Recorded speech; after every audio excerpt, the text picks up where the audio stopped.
Hi, I'm Elizabeth Stone, and here's today's question. Do you talk about midlife crisis? My husband of 27 years suddenly changed and then moved out and in with a much younger woman. They now live together. I am beyond heartbroken. He's been living with her for 8 months. I've never felt this much pain in my life. I'm reading all I can about this, especially midlife crisis. Thanks for any advice. So first, I'm really sorry this happened to you. I can feel the gut punch here just reading this. And that's why I hope you take what I say next in the spirit that I mean it, of compassion. But it sounds like you've diagnosed the problem as my husband had a midlife crisis and then went down the research rabbit hole. Usually people do this when they want to future cast what might happen with someone. Now, I don't write specifically about midlife crisis as a concept because I don't find that label to be particularly helpful. The concept of midlife crisis is another one made up by humans to put a name to something that they've observed. But how do we define what is a midlife crisis? Is it when you turn 40 and suddenly buy a red convertible?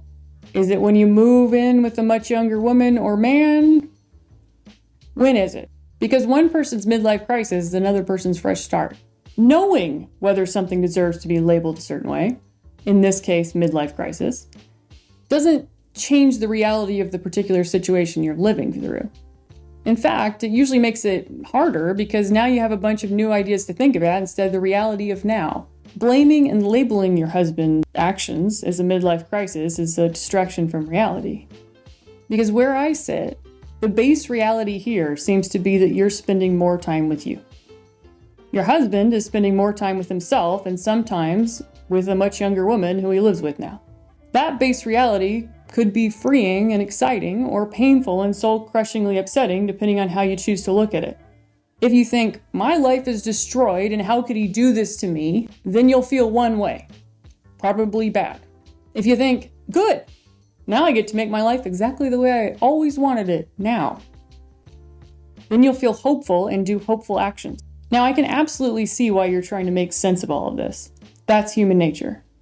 That's unfortunate, but now I get to create something new is so much more freeing than he did this because he's having a midlife crisis and that means X and Y.